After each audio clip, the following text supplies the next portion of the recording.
Hello, everyone. Hello, hello, hello. I think we are okay. Got it. I think now we are in the Facebook group as well as in the Zoom group.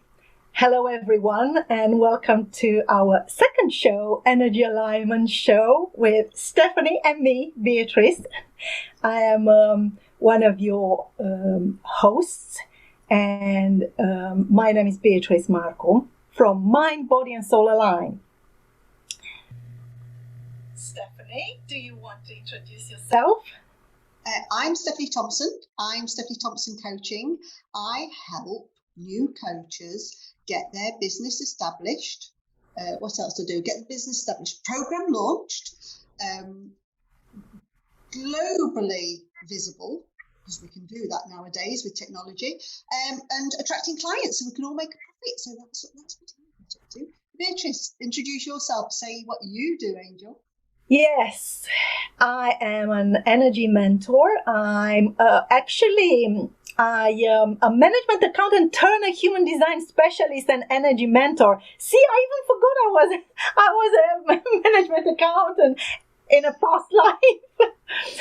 I am a creator of the brand Mind, Body and Soul Align, and my purpose is to serve the people, and mainly the parents of today and the children of tomorrow, who will be taught that their lives are meant to be creative and abundant. So when they become adults, they live their lives without trying to heal, decondition, and realign. But their lives will be lived in abundance and in love, and they will be powerful creators and be valued for who they really are. So this is who we are, and we are welcoming you all to contribute to our discussion, because our show is aiming to give you tips and guidance and suggestions and how to look at the energy that we are made of and part of. But hello, Sunita. Hey, lovely to see you here. Lovely to have you here. So I was just saying that we want to make this a dialogue. So feel free to drop questions in the comments or raise your hand and ask your question. We would love to have you contributing in the discussion. So this week's topic is all about anxiety to serenity, isn't it? So that's really, really good. Because I've just realised, as Beatrice, you're busy saying all about your wonderful business that you do and how you bring these people on this journey. We've all, in fact, even Sunita, we've all got a flow side of us. I know I talked about business at the start, but we've actually all got a flow side to us as well, haven't we? And that's what you were just talking about, is getting into flow with parents and all of that sort of thing, which is great. Absolutely fantastic. So what's your thoughts on anxiety to serenity, Beatrice? Well, I want to ask a question. Okay.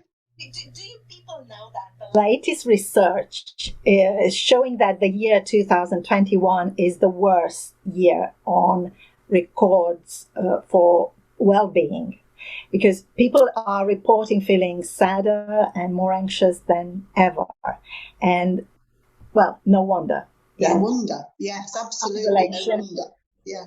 Isolation, fear, yes. Feeling of being divided, separated, the threat of global warming, the pandemic, all of these are factors, and most of us are struggling. And on top of this,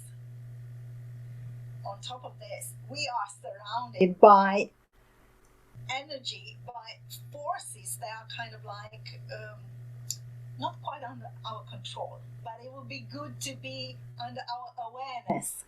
So from the human design point of view, because you were asking what's my take on this, for the human design point of view, we understand that the energy is heavier sometimes, and if we feel it, it's a signal that we might be misaligned. And when we start to look at the heaviness of anxiety, but let me define anxiety, because I look a little bit on the definitions online. So according to the dictionary, anxiety is feeling of worry, of nervousness or unease, and typically about an imminent event. Yes, something uncertain is about to come. And according to the Americans with the American Psychological Association, they qualify anxiety as an emotion. It's characterized by feeling of tension and worries, but thoughts and physical changes could increase the blood pressure. So they include everything in there. So I want to highlight the fact that we might feel that anxiety different, and we might feel it in different parts of the body. And human design come with some much detail about it. But as a general definition, anxiety is a feeling of unease, a worry or a fear that can be mild or severe. And bottom line, everyone has feeling that anxiety at some point. And to be honest, I felt the butterfly in the stomach just before this call, because it's something new. It's something that I don't do every day, and it's something that I have to grow in it and get that confidence and trust too. It's interesting listening to the definitions you put forward, because if you'd have asked me before that, I'd have said, no, I've never suffered from anxiety, because I didn't think I had. But then when you start saying it's a fear and it's a worry and it's a concern and it's like butterflies, I'll tell you something, when I had butterflies, when I was just about to climb a 50-foot pole and jump off the top, then, if that's anxiety, then yes, I've suffered from anxiety, but I've never actually put that label on it. And so is it a mindset thing? Well, the definition says can be mild or severe. Right. But let me just take a break here, a pause, and say hello to Linkley. Thank you for joining us. Hi, Linkley. Hello. Yeah, it's frozen. I know you messaged me, but I was already in the show. So yes, it will be a recording that I'm going to put it on the Facebook, on my Facebook page on Mind, Body and Soul. So feel free to switch off the camera if you don't want to be in the show, or leave it on so we can see your lovely face. Welcome. Thank you. Okay, so to continue with that aspect about the anxiety could be mild or severe. When you talk about, I haven't thought myself like to have anxiety. So there might have been these kind of symptoms that I just described, and they were mild or even lower, and you just define them probably, no butterfly in the stomach, and they are normal, isn't it? Mm-hmm. I think so. Butterflies in the stomach, definitely. And, sort of thinking about, I don't want to do that. No, I'm not sure I want to do that. And then you think, no, I've got to do it because otherwise it won't move things forward. If that's a form of anxiety, it's really interesting, because I've never looked at it as anxiety, because in my head, and I apologise to anybody who suffers from severe anxiety, I've always thought of it as being a crippling condition almost, where they're not able to do anything at all. I've never associated it with it being a mild form, like having butterflies. I'm interested. So this is interesting how it's described, and how another definition that I found says that it's your body's natural response to stress. Ooh. And it's a feeling of fear or apprehension about what's to come. So the unknown, and talking again about that's a big unknown at the global level. So of course we all feel it from that point of view. But there are small unknowns that come in our life every day. I mean, to be honest, you get out of the door, but you kind of don't know. You assume we have expectation, or we assume, and we obviously we are inclined to kind of like repeat our patterns every day, going out for shopping. You kind of like see yourself going out for shopping or going to the office or going wherever in the park. But practically that unknown is always everywhere. It's the fact that we are not aware, we don't consciously realize that we live with the unknown every second, but we are not focused on that. And it would be really ridiculous to be focused on that all the time. I mean, our brain cannot take that burden. But when we come across with something that really hits like this kind of global events or a sickness or something, a shock, whatever, accident, or an illness that happens in our life, then we feel that impact and we feel the difference in between what we were thinking about, like, well, nothing can happen, nothing, kind of like we are in that automatic mode of, everything is like it's supposed to be. And if you look in the nature, it's not quite like that. So would you say that if you boiled it right down, if you had to boil it right down to something really, really succinct, anxiety is a fear of something? Whilst you were talking, I was thinking about somebody who is suffering from agoraphobia. So there's a name, agoraphobia. It's a fear of going outside. It's a form of anxiety. And my perception, obviously I'm a bit older than you, but my perception in my grandparents' days, and maybe that's where I've been influenced, is there wasn't the names, there wasn't the labels that we seem to have nowadays. And, everything's lumped into, they're suffering anxiety. And there's so many different forms of it. But at the end of the day, when you bring it right down, it's a fear of something. Is that right? Would you agree with me, Beatrice? It's a type of fear, and it could be a mental, amplified mentally, and it's mostly so. When you gave the example of agoraphobia, it's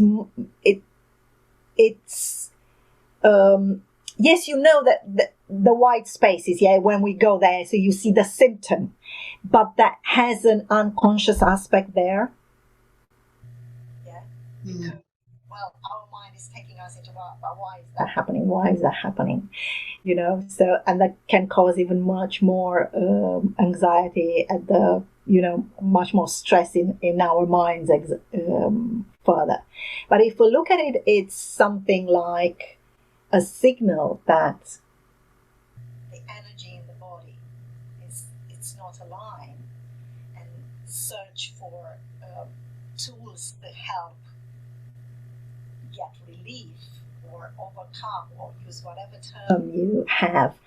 That's a totally different approach. Absolutely. Just what I was going to ask you is, okay, so it's a fear, whatever that fear is, whatever level, mild or severe. What can we do to overcome it? How can we alleviate that fear? What tools do you use, Beatrice, in your toolbox? What things do you do to be able to overcome it, that we can help people who are listening in? So I use a few. And the first is the approach through human design, which gives you a chart, which gives you kind of like a map where you can identify and recognize. And I'm going to come back to this word recognize, because I'm going to tell you about it a little bit later, towards the end of the conversation about recognizing. So you are able to see on that map what themes might appear in conscious and unconscious way in your life, and to look at it, to learn about them, and to understand that you are structure or energetically, your energetic configuration is unique, and it has these characteristics. For example, as we call it in human design, a non-defined head or ajna would give you the potential to feel the energy of others, so to feel the pressure much more, to have an inconsistent energy in your head, to forget your words, you know. And I have a lot of knowledge now, but I'm not blaming myself and I'm not judging myself as much because I know that's one of the characteristics of my configuration, and I become comfortable with it, so that fear we were talking about, that might appear there, or anxiety, is diminishing. Right. So what I heard was, and you know your human design inside out, upside down, and back to front, and I accept that. Human design is helping you understand what you're like, so you can accept it, so that you can then find ways to either overcome it or deal with it. Is that right? Yeah, absolutely. Yeah. Okay. So, I mean, I use EAM, Energy Alignment Method. So if I'm anxious about something, which is not a word I would have used before, but I will now. If I was anxious about something, see, even here to host and still learning every day. It's great. I love it. Absolutely love it. So if I feel anxious, then I would use Energy Alignment Method. I would use EAM. So I'm sure many of the people who are listening to us know that I've done EAM. Beatrice has done EAM. In fact, Sunita, who's on the call, she's done EAM too. And it's a very, very powerful tool. It's a very simple tool to use. And I mean, I've helped somebody, and again, comes down to my ignorance. I had a lady who was fearful of getting on a plane, and I did EAM with her, and she was eager to get on a plane after we'd finished. So if it comes all down to anxiety is a form of fear in various levels of strength, mild to chronic, and if we can use tools, if we can understand what it's about, which is the human design, if we can use tools like EAM to actually overcome it, then I'm going to be really cruel. Why would somebody still suffer from anxiety? And do you think that's down to education? People don't know that they can overcome it. I was just highlighting here some notes because it's about the meaning that we give to the words. So we tend to label, and yes, education has an impact on each and every one of us, so in the family and in the school, but our education differs much from the education 50 years ago or 100 years ago. So it's are you okay? Are you okay? Because I had the impression that you were frozen, and I was just on my own. No, I'm sitting listening. So what you brought up for me was that the meaning that we give the words, because you're saying, oh, I'm going to use the word anxious because I didn't use it. It's not about the word. The word, in my perception, my view, it's absolutely neutral. Probably they in few years they will invent another word to use a more popular for what we feel. It's about the meaning that we give to that word. Yeah. And that kind of like brings us into what EAM does, releasing the limiting beliefs, because they are kind of run the show in the subconscious, in our subconscious energy. I'm not going to say only mind, because it's everywhere. It's not there. Sunita, I'm going to put you on the spot. If you don't want to talk, that's absolutely fine, sweetheart. But no, all right. Like I say, I saw you're fine. I saw you shaking your head. I wasn't sure if you were agreeing with us or disagreeing with us. What's your thoughts about it? And then we'll come to Lintel. No, I was just thinking, I mean, really, anxiety is essentially we're living in the future, isn't it? So you're always living in the future when you're anxious about anything, whether it's a big thing or a little thing. It's something you're not in the moment right now, because if you're in the moment right now, you would know that actually in this moment it's fine. I hadn't thought of it that way, and you are absolutely spot on. Yes, because it's a fear of something that could happen, that we don't know whether it will or won't. Maybe that's why I live in the present so much. Because I've got my daughter wants to go out tomorrow, and I haven't got to tomorrow yet because I'm busy working on today, and I worry about tomorrow when tomorrow comes. But Yeah, that's a really, really interesting take on that, Sunita. Really interesting. We're worrying about the future, living in the future. And we've got no control over the future, have we? We haven't. And the thing is, even knowing that, I still do it. I still do it. Yeah. Oh, yeah. Lintle's been putting some questions in the chat, Beatrice. What would be advice to someone who has no knowledge or access to human design or energy work? Do you want to answer, Lintle? Yes, I would, I will in a second, because I want to just complete what Sunita said. It's kind of like more and more popular to look at the anxiety being related to the worry you make yourself in relation to the future, and the depression being the what affects you from the past. So to have a contrast in between them, because there are kind of like two different feelings. And I'm going to go to talk to Lindley, to answer to his question now, because I was about to share about EFT. So, yes, because I use EFT as well, and I would share about contemplation as well. I'm much more into contemplation now with Gene Key programs, but the EFT is the modality that can give you a relief on the spot, and everyone I've seen doing it, and I coach doing it, and I'm losing the words now. It's all right. You think about it. Witnessing doing it. Beatrice, you've said EFT. Can you, for those who don't know what EFT is? It's emotional freedom technique, and it is otherwise known as tapping. So you just do the tapping on the points of the acupuncture points on your body, and those these taps, they don't have to be too faint, but also not too powerful, but just to make you feel that there is a touch there is a tap there, and in 5-10 minutes of tapping in a sequence on your points, you definitely will feel that whatever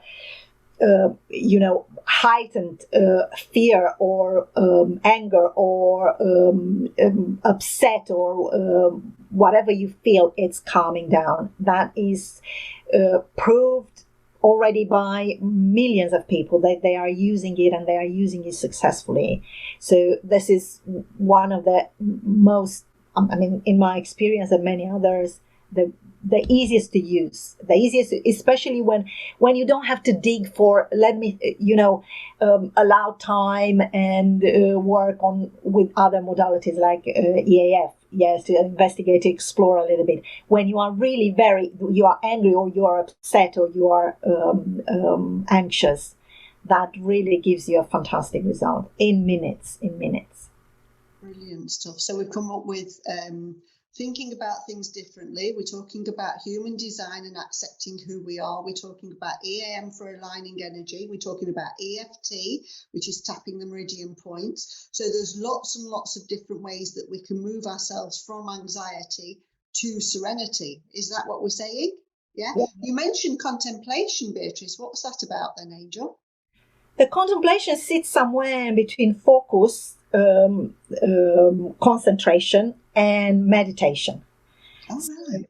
The concentration is to focus on something, on whatever thought or thing you do, and the meditation is kind of like, there are different types of meditation, but as a general definition, it's kind of like you get rid of what's on your mind, so it's kind of in between a very focused and full mind and an empty mind. So you keep the activity in the mind on a topic that you contemplate, but it doesn't mean that you have to stop and sit in a certain position, or allow a certain amount of time, or close your eyes or whatever, or like the meditation would be in special space. Yeah, you create the space for you to meditate. It's where you keep the topic that you want to contemplate in the back of your mind, and you continue doing your life. But allow yourself to take pauses from time to time and just breathe, even if there are only for a minute or two, and allow that. Okay, what am I contemplating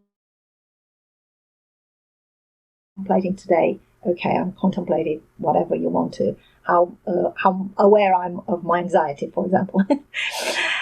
And notice and let yourself slowly to open, so your energy naturally is shifting from a lower spectrum of vibration to a higher vibration. Wow. So linking that with a comment that Sunita said about anxiety is, in the future, and it's also based on what's happened in the past, but the contemplation as well. It all comes down to being present. Is that what we're talking about? Not worrying about the past, not worrying about the future. It's the present and being in the moment to alleviate some of those emotions that we're experiencing. Would you agree with that? Absolutely. I love that you conclude them very well. Thank you so much. I'm going on wandering on very directions, and you conclude them. Thank you. All right. So I'm just conscious of time because we say it's about 30 minutes, but we've got two wonderful guests. Have you got any questions that you want to ask either of us whilst we're here? Sunita, hello, lovely. Hi. I just want to take it back to the human design that Beatrice was talking about earlier, because once you know, like she was saying, that she has an open head. I mean, I don't know much about human design other than what I've picked up with sort of odd conversations with Beatrice. You know that, for example, she's saying that the anxiety is caused because with an open head, I think you pick up on everyone else's stuff as well. Is that right, Beatrice? Well, you pick up because we are meant to interact. We are meant to pick up. It's about how we understand what comes and what we give, because we pick up things and we also give. Okay. If you know what human design is, then that can also stop a lot of the self-judgment that will cause the anxiety about potentially what could happen, isn't it? Yeah, absolutely. And I've seen you made the comment there that you are looking at the gene keys. So Richard Rudd, who created the gene keys, he studied with Ra human design initially. So he just took it to another level, and his approach is much more mystical and poetic. And I sort of totally understand that you are amazed about the accuracy, because he wrote the main book in 7 years. So it was quite a process, isn't it? I wanted to read a little bit of about serenity, to see by contrast, because Stephanie mentioned that, okay, we kind of like have to start to be aware and bring ourselves in the now, in the present, and just take a breath or 5 minutes of sitting when we are in between tasks. And in those few minutes, if we are conscious and we are tending, we are aligning with to be in that calm and peaceful and untroubled place, few minutes. That's serenity, tranquility. It's defined, serenity is the state of being calm, peaceful, and untroubled, tranquility. And it also is defined somewhere else that the absence of mental stress or anxiety. So we can't have them both, can we? Well, we can decide, isn't it? I like that idea. I will continue with my serene bit because I hadn't thought about anxiety. So I'll stick with the serene end. Lindsay, did you have any questions, sweetheart, whilst you're on the screen? Yeah, actually I have posted it there that would there be a lesson or a message that we can derive from anxiety? What is your take from this discussion? From the yeah, I think there would be a message there, like it was said that it was Sunita who said that could be the worry about the future, which came from the past, something we learned from the past, maybe what we experienced, and we can relate to what, would be coming in the future. Taking, for instance, the anxiety of driving, if one has had that experience from driving in the past, or something was said to them with regards to driving, that, oh, if you drive, you're going to get accident. So one would feel anxious as when they think actually taking that chance. That's sort of my take. I think you're very wise, Lindsay. I think there's a definite connection between the past and the future, and your emotions in the moment, and definitely, and that this conversation has helped me understand that very much understand that, and I've really enjoyed it, really enjoyed it. Is there anything else you want to add, Beatrice? I'm just conscious because we promised 30 minutes. Well, we share a few modalities that you can use and that will help you in the moment to get that relief or reduce the anxiety or the stress or the way you feel. And you know about them, Lintley. So if that would be one of the messages, one of the lessons, and to look at them like signals for how you can get your energy in alignment, bottom line. So if anybody's listening, I'm very conscious of time, as I say, if anybody is listening and would like to know more about human design, EFT or energy alignment, then please get in touch with Beatrice.